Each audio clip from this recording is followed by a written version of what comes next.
Olá, criptomaníacos!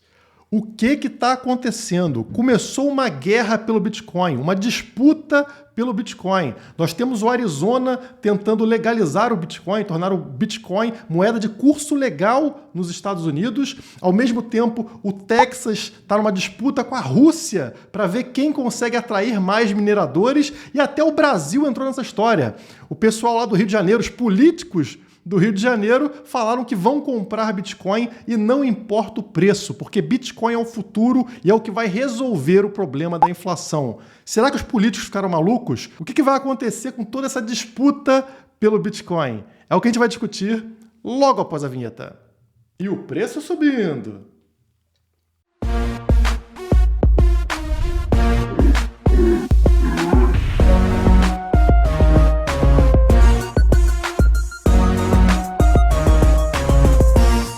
E você sabe por que eu estou bebendo hoje? Tá, é sexta-feira, mas e além disso? Eu tô bebendo para esquecer que você ainda não deu like nesse vídeo. Então, não me deixe mais triste, aperta esse dedinho para cima aí, é um like, não custa nada e ajuda o canal. E se não for inscrito, claro, se inscreva agora para não perder nossos conteúdos. E aquele golinho também que não pode faltar.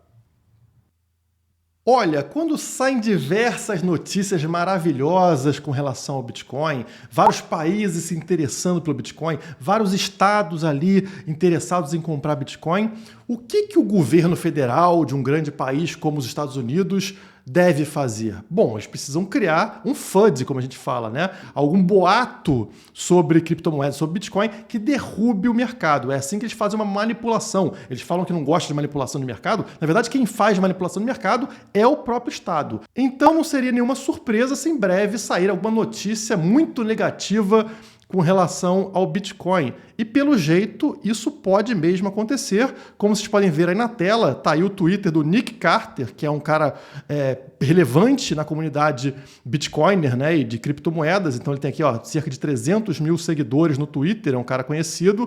Ele postou o seguinte aqui, ó: está se aproximando um grande FUD, ou seja, um grande boato negativo para o Bitcoin.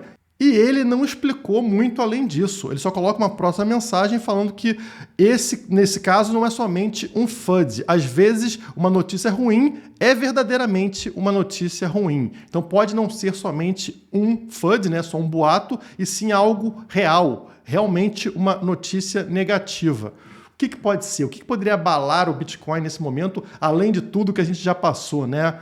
Podemos ter algo acontecendo nos bastidores, a gente não sabe, vamos aguardar. Enquanto isso, essa chuva de notícias positivas começa a ajudar nessa recuperação do preço. Então, naquele meu gráfico com um canal de alta, vocês percebem que a gente continua no movimento de alta, né? A cada dia que passa, a tendência é o preço estar um pouquinho mais alto depois de encontrar esse fundo aqui, subindo como aconteceu em todas as últimas vezes. Como eu falo para vocês, já tem 3 ou 4 vídeos, né? Dando um zoom aqui, vocês percebem o que está acontecendo. Deixa eu dar um zoom aqui, ó.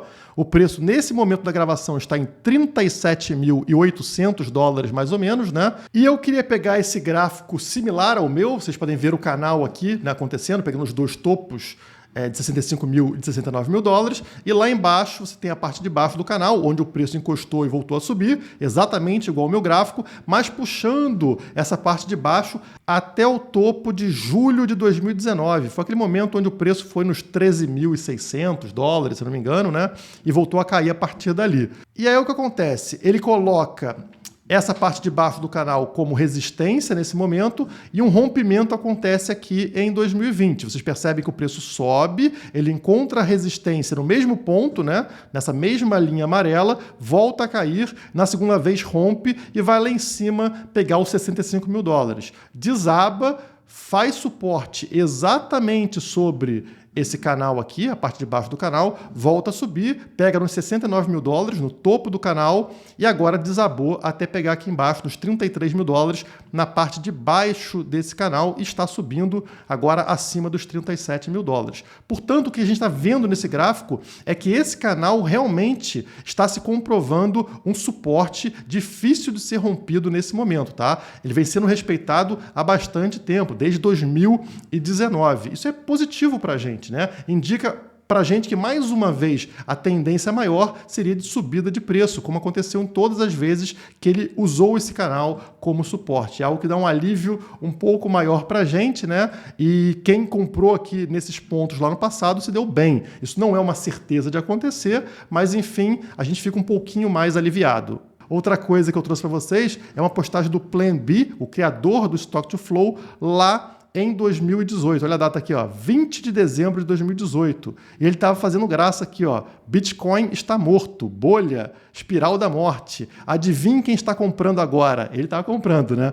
Assim como em 2012 e em 2015 e 2016. Então, 2012, quando o preço pegou aqui nessa linha, escala logarítmica azul, vocês estão vendo uma linha azul cortando todo o gráfico? Então, essa aqui é a escala logarítmica, né? Sempre que o Stock to Flow voltou para esse patamar, ou seja, encostou na linha azul, é o melhor momento de compra. Ele falou que isso aconteceu aqui em 2012, aconteceu aqui entre 2015 e 2016. Melhores momentos históricos para a compra. E naquele momento, dezembro de 2018, o Bitcoin tinha voltado justamente para bater aqui nessa linha azul. Ou seja, era excelente para comprar. Ele estava falando quando o preço estava lá embaixo, tá? E muita gente não acreditava. E o que aconteceu na sequência, como vocês podem ver aqui no gráfico arco-íris, foi o seguinte. Ele estava dezembro de 2018, né? 2018 é aqui, dezembro de 2018 foi por aqui, ó. Fundo do poço, aqui nas faixas azuis do gráfico arco-íris. A partir daí, o que aconteceu, como vocês podem ver, foi aquela subida de 2019, né, dos 3 mil dólares até praticamente 14 mil dólares, né, 13.600, 13.900 dólares. E claro, o Plan B é uma baleia, possui vários bitcoins, é um cara que tem muito dinheiro e muito conhecimento, e assim como ele, baleias continuam acumulando Bitcoin e criptomoedas ao longo dessa queda. A notícia saiu há 22 horas atrás, ou seja, estamos vendo os indicadores mostrando que as baleias continuam acumulando Bitcoin. E as baleias têm muito mais noção de mercado do que as sardinhas. Esse é um ponto positivo, ou seja, mostra que as pessoas têm confiança no longo prazo. Elas não perderam a confiança no ativo Bitcoin. Estão olhando isso como promoção. E falando em baleias, naqueles que possuem muitos recursos, nós também estamos vendo uma disputa das maiores baleias que existem, que são os estados, né, que roubam o nosso dinheiro e usam dinheiro para fazer aquilo que eles quiserem. E quando a baleia-estado começa a se interessar por Bitcoin, é porque a gente deveria ficar de olho. Vou começar pela notícia local, né, pelo Brasil, porque o secretário de Desenvolvimento Econômico do Rio de Janeiro falou o seguinte: não importa o preço, Bitcoin é o futuro, é nossa proteção contra a inflação. Eu poderia falar essa frase, hein? Essa frase aqui poderia estar no canal, não poderia? Isso aqui, se o Guilherme falar, todo mundo acredita. Mas o político falando isso, o político fazendo um elogio desse ao Bitcoin, que não importa o preço, nem a volatilidade, Bitcoin é o futuro, é o que protege a gente contra a inflação, tem algo mudando aí, né, pessoal? Então vamos descer na matéria para entender o que está acontecendo. O nome do secretário é Francisco Bulhões, ele é responsável por essa parte de desenvolvimento econômico do Rio de Janeiro, e ele declarou que a estratégia da cidade é investir 1% de suas reservas, é muita coisa, tá? 1% do dinheiro do Rio de Janeiro em Bitcoin. Isso é parte de um plano do município para contornar os efeitos da inflação e preservar o valor do dinheiro. Olha só, um político, ou seja, o Estado, aquele que gera a inflação, que cria a inflação, está preocupado com a inflação a ponto de comprar Bitcoin. Isso não liga uma chavinha para vocês? E olha só a associação que ele faz nesse texto. Ele compara inflação, que eu marquei aqui, destaquei, com desigualdade. A gente nunca vê isso acontecer, né? Geralmente, o Estado fala que inflação não é problema, né? Ele fala que a gente tem que saber gerenciar a inflação e que inflação em alguns momentos é interessante e tal. Aqui não. Já começa a mudar o discurso para inflação ser relacionada à desigualdade. Portanto, para combater a desigualdade, lutar contra a desigualdade, como ele fala, você precisaria acabar com a inflação. E a forma de fazer isso, segundo esse político, seria justamente comprando Bitcoin, comprando criptoativos deflacionários. Olha só o que está acontecendo, hein? E não para por aqui. Vou pegar aqui o texto dele. Olha o que ele falou. Sabemos que o Bitcoin é volátil e que algumas pessoas nos criticam por isso, mas é o futuro. E o Rio quer ser uma referência para o mundo como uma cidade que abraça as criptomoedas, assim como Miami ou Zug na Suíça. Note a disputa ficando cada vez mais forte, né? Miami está querendo puxar pessoas e empresas ligadas a criptomoedas, Zug na Suíça também, e o Rio de Janeiro se posiciona como uma cidade do futuro que também quer entrar nessa disputa. Teoria dos jogos a todo vapor. E ele faz questão de reforçar essa disputa. Então ele fala que Rio é igual Miami. Ele faz um comparativo entre as duas cidades para mostrar que as duas cidades são parecidas. E ele fala que o Rio começar a falar aqui sobre ser crypto-friendly, ou seja, amigável às criptomoedas, fez o Rio de Janeiro voltar aos noticiários com uma ação positiva. O mercado gostou dessa sinalização. Olha aqui o que ele falou. De repente, a cidade ficou muito animada sobre o tema. Toda a imprensa da América Latina e do Brasil queria saber mais e entender o que estávamos fazendo. Também houve a sensação de que o Rio de Janeiro estava de volta. Então, quer dizer, olha um reforço positivo, né? Ele fala sobre criptomoedas, ele ganha destaque, a cidade volta no noticiário. Eles começam a perceber o quê? Uma forma do político ganhar poder político, ganhar visibilidade, assim como Nayib Bukele lá em El Salvador, né, virou um presidente super conhecido, era um cara que não tinha nenhuma relevância internacional, agora é super famoso, né? Os outros políticos, opa, isso é bom. O cara de Miami, o político de Miami, prefeito lá, fez isso, ficou famoso também. Então, será que o cara do Rio, o prefeito do Rio, não quer também ganhar essa mesma relevância internacional? Notem uma disputa que começa a acontecer e uma proteção política, né? Vocês estão acostumados a pensar na proteção do Bitcoin, na segurança do Bitcoin, como ali a camada blockchain, né? A parte tecnológica, mas existe uma camada de proteção política. Essa é uma camada mais à frente, né, que ninguém enxerga direito, mas que está presente. Esses políticos vão proteger o Bitcoin, vão proteger as criptomoedas, porque são elas que vão elevar o status desse político. São elas que colocam ele na mídia, assim como dão dinheiro para as cidades. Imagina, o Rio de Janeiro começa a aceitar criptomoedas, começa a aceitar criptoativos, várias empresas vão para lá, vai ter sindicato de um bando de coisa. Na hora que um político começa a falar sobre, por exemplo, proibir Bitcoin, proibir criptomoedas, o que vai acontecer com ele? Ele perde voto, ele toma pancada, vai sofrer pressão. Então, o próprio político começa a defender o Bitcoin. Essa é uma outra camada de proteção. E aí tem essa disputa, El Salvador, Miami, Zug na Suíça, Rio de Janeiro e breaking news. Sai notícia hoje importantíssima, tá na tela para vocês. Senadora propõe que Bitcoin seja moeda de curso legal no Arizona, que é um estado americano, estado dos Estados Unidos da América. Portanto, poderia tornar o Bitcoin moeda de curso legal, assim como aconteceu em El Salvador. Tem várias coisas na matéria mostrando aqui, mas no Twitter a autora do projeto comentou que Bitcoin era bom para os negócios e bom para todo mundo. Tá aqui, né? Ela falando em cima do Pompliano. Os políticos estão realizando que Bitcoin é bom para os negócios. E ela falou, correto, é bom para todo mundo. Então o político já percebeu o que está acontecendo. Eles estão numa disputa por dinheiro, uma disputa por visibilidade, por poder, e eles vão começar a entrar nessa guerra. Cada cidade, cada estado vai querer se mostrar mais aberto ao Bitcoin. Eu falo isso para vocês tem anos já e está acontecendo agora na frente dos nossos olhos. E se você acha que essa disputa parou por aí, você está muito enganado. Hoje também sai a seguinte notícia. Governador do Texas, também nos Estados Unidos, Greg Abbott, está convidando mineradores de Bitcoin para estabilizar a rede elétrica. Como assim? O Bitcoin não é aquele que prejudica, né, que consome muita energia? Como é que o Bitcoin vai resolver um problema de energia do Texas? Como é que é ele que vai estabilizar a rede elétrica? Olha o discurso mudando, pessoal. Então o governador, além de ver mineração como lucrativa, ele acredita que mineradores poderiam ajudar a estabilizar a rede elétrica do Texas, que tem lutado para acompanhar a demanda. Aí a matéria continua aqui falando que a mineração de Bitcoin seria uma solução para problemas relacionados à energia, ao contrário do que a gente está acostumado a ouvir na grande mídia. O governador espera que, ao atrair a mineração de Bitcoin para o estado, os provedores de energia intensifiquem a construção de mais infraestrutura, beneficiando a todos. Como assim, Guilherme? O Bitcoin não vai estar consumindo energia?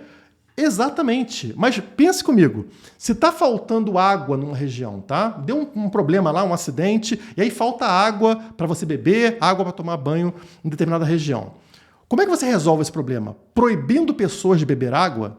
Não, não é assim que se resolve o problema, né? Porque é assim que fazem com o Bitcoin, né? Não, o Bitcoin consome muita energia elétrica. Então, o que você faz? Proíbe o Bitcoin. Não pode consumir energia elétrica. Não, não é assim que se resolve um problema. Se falta água numa região, você deixa a lei da oferta e procura solta, livre. Porque o que vai acontecer? Se está faltando, o preço da água vai subir, né? Ah, isso é ruim. É, realmente é ruim. O preço vai disparar no mercado. Mas é justamente esse preço mais alto que vai atrair fornecedores de água de outras regiões para fornecerem água naquela região que tinha falta d'água. Porque ele não quer vender água a R$2 numa cidade vizinha, se ele pode vender a R$10 na cidade onde falta água. Então, de repente e rapidamente, o que vai acontecer?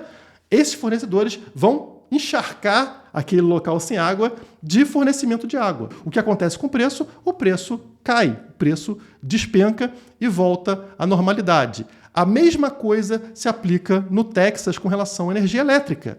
Se não tem energia elétrica lá, qual é a solução? Proibir pessoas de consumir energia elétrica? Proibir mineradores? Não, justamente o contrário. Deixa o preço da energia elétrica subir, isso vai atrair investimento, empresas, né, fornecedoras de energia elétrica para dentro do Texas. E aí o preço vai voltar ao normal, mas uma capacidade muito maior, porque agora você vai ter várias empresas fornecendo energia elétrica. É o Bitcoin resolvendo problemas, como ele propõe fazer, ao contrário do que a mídia fala. Então o Bitcoin resolve problemas, né? E a matéria também fala aqui que, ao contrário do que costumam falar, de que o Bitcoin é poluente e tal, lá nos Estados Unidos está acontecendo justamente o contrário. Olha aqui, eles falaram que os mineradores estão migrando para o Texas, para os Estados Unidos, graças à proibição de outros países, como por exemplo a China. O que aconteceu? A mineração na China era suja, porque era feita à base de carvão. Então todo mundo falava que o Bitcoin era poluente, era responsável pela poluição. Só que nos Estados Unidos, e principalmente no Texas, é feita com energia renovável, portanto não poluente.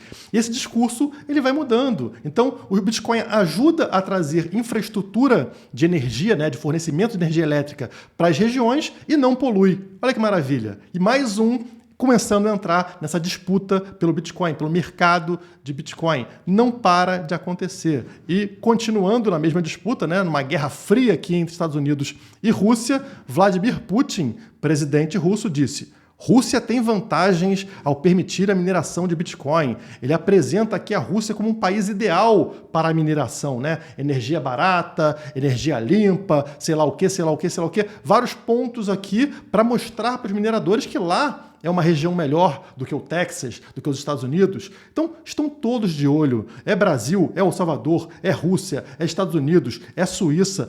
A teoria dos jogos está acontecendo. Pouco a pouco as pecinhas de dominó vão caindo. País a país o discurso vai sendo alterado. E é por isso que eu falo para vocês que pode realmente sair uma bomba, um FUD, uma notícia negativa a qualquer momento. Porque o Biden, né, o governo federal dos Estados Unidos, é contra o Bitcoin. Alguns estados gostam do Bitcoin, entendem que o Bitcoin é positivo, mas o governo americano como um todo, obviamente, vai ser contra, porque isso pode realmente piorar a situação do dólar, né? Pode fazer com que o dólar deixe de ser uma moeda de reserva mundial, né? Seja trocado, por exemplo, pelo Bitcoin. Então, o governo americano como um todo, de forma federal, tem que ser contrário. E eu não duvido que eles coloquem aí, soltem alguma nota, alguma coisa, proíbam alguma coisa, como de costume, para derrubar esse mercado, manipulando como de costume. Isso pode ter algum impacto de curto prazo, mas no longo prazo, como a gente sabe, não adianta. O Bitcoin é inevitável. Por hoje é só, porque eu preciso terminar de beber minha cerveja. Deu like? Dá like, senão ó, vou tomar outra, hein? Dá o like e a gente se vê na semana que vem. Por hoje é só, muito obrigado e até a próxima.